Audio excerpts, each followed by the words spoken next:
Salut tout le monde, c'est FNF4 à l'appareil, j'espère que vous allez bien. Aujourd'hui on va se retrouver pour une nouvelle review de Dragon Ball Super et on va s'intéresser au chapitre 45 du manga.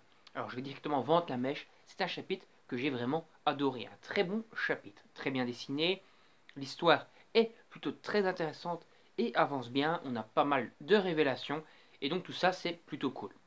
Alors pour en revenir au chapitre en règle générale, c'est surtout un chapitre en fait full baston. Mais c'est un peu du chapitre à l'ancienne, c'est-à-dire qu'on va avoir de la grosse baston, de la grosse bagarre, on va dire, des familles à la Dragon Ball, à la Dragon Ball Z, mais que ça sera interrompu par des dialogues et des échanges entre les personnages pour un peu interagir et un peu améliorer le background des différents persos, que ce soit Sangoku, Vegeta ou même le nouveau méchant qui est donc Moro. Et donc ça c'est plutôt cool parce que dans le tournoi du pouvoir c'était juste des combats bêtes et méchants, il n'y avait aucun échange et c'était complètement un peu aberrant parce que dans le manga papier au final le background d'aucun, voire de très très peu plutôt, de personnages était développé. Ici ce n'est pas le cas. Moro a un background très développé. Comme il y avait eu avec Zamasu, c'était aussi à peu près le même principe. Et comme on a eu avec Freezer, Cell, Boo, c'est-à-dire des méchants avec un background développé, pas juste des méchants bêtes et méchants, des méchants manichéens qui sont juste là pour taper et faire les gros bourrins. Non, et ça c'est plutôt intéressant et c'est donc cool à signaler. Donc pour en revenir au chapitre en lui-même, Vegeta va donc se battre contre Moro. D'abord il était en forme God, moi je pensais qu'il était en Blue dans le chapitre précédent, mais non il est encore qu'en forme God. Il va combattre Moro à peu près vite fait match nul. Puis Moro va utiliser donc des pouvoirs pour devenir plus puissant. Ces pouvoirs qui donc lui permettent en fait d'absorber de l'énergie de la planète. Il va en fait s'en servir pour se servir de l'énergie de la planète pour attaquer. C'est-à-dire qu'il va sortir l'énergie de la planète comme une espèce de forme de lave comme ça. Et il va lancer les attaques sur Vegeta avec des espèces de torrents de lave qui sont en fait de la pure énergie. Il va également se servir de cette énergie, de cette espèce de forme de magma pour pouvoir utiliser des boucliers ou se créer des protections lorsque Vegeta l'attaque. Il va donc attaquer comme ça. Finalement, il va réussir un peu à utiliser l'effet de surprise pour attaquer Vegeta par surprise justement. Et Vegeta va réussir à contrer cette attaque en passant en Super Saiyan Blue. Là, c'est Vegeta qui va esquiver tous les coups de Moro et réussir à prendre l'avantage en lui mettant une grosse patate. Vegeta va faire un peu le Piccolo, voilà, tout simplement. Piccolo contre Cell, première forme, c'est exactement ça. Tu vas avoir Vegeta qui va donc faire genre, qui va peut-être abandonner la patrouille galactique pour se rendre du côté de Moro, etc. En tout cas, tout ça pour trouver une solution pour que Moro lui dise quel vœu il veut faire. Il veut essayer de faire parler Moro, comme Piccolo avait fait parler Cell pour savoir qui était Cell, quoi, tout simplement, quel était son but.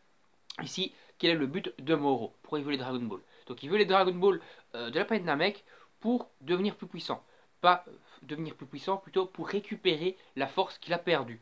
On se rend compte que Moro, lorsqu'il a été vaincu par le grand Kaioshin, était plus puissant que ce qu'il est maintenant. Beaucoup plus puissant d'après ce qu'il dit de ce qu'il était maintenant. Alors que maintenant il est déjà quand même assez cheaté.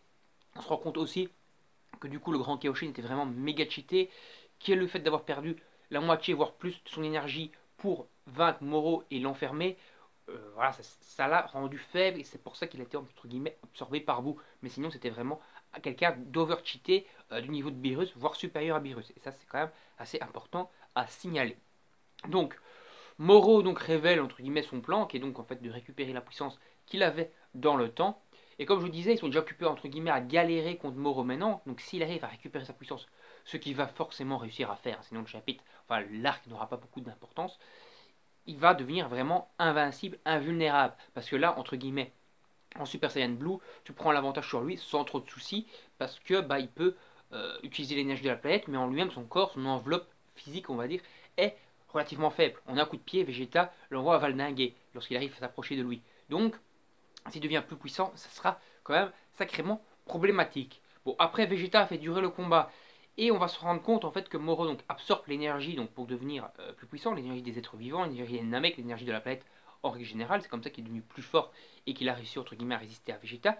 Mais surtout, on apprend que donc Moro absorbe bien sûr l'énergie de Goku et Vegeta également. Il a réussi à l'absorber de façon subtile, de façon même à ce que Vegeta ne s'est pas rendu compte que son énergie était absorbée petit à petit par Moro.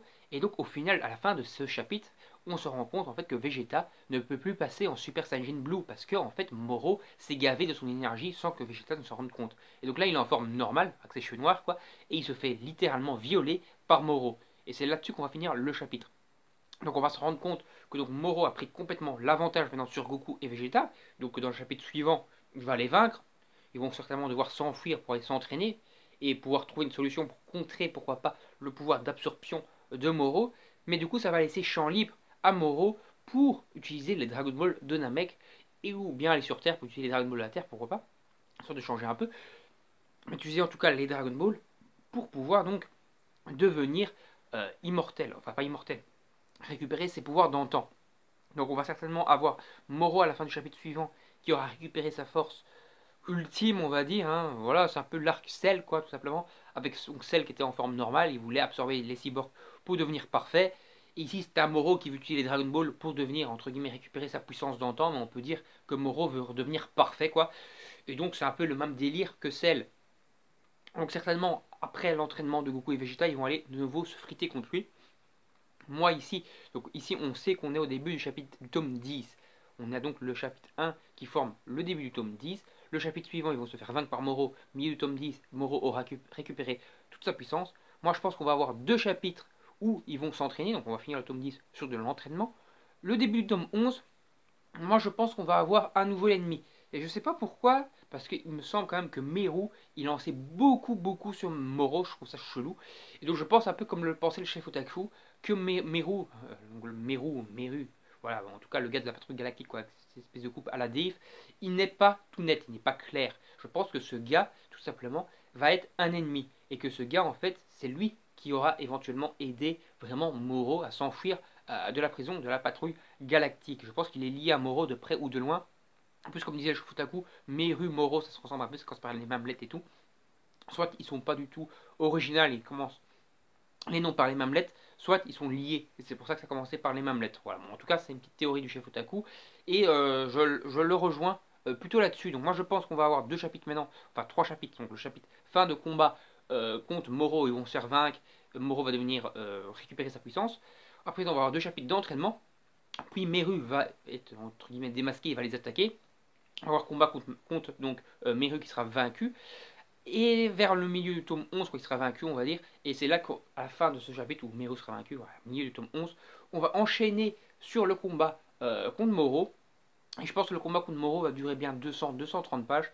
On va aller du milieu du tome 11 jusqu'au milieu du tome 12. Et puis il y aura encore un dernier chapitre qui sera donc, la fin du combat et la conclusion de l'arc.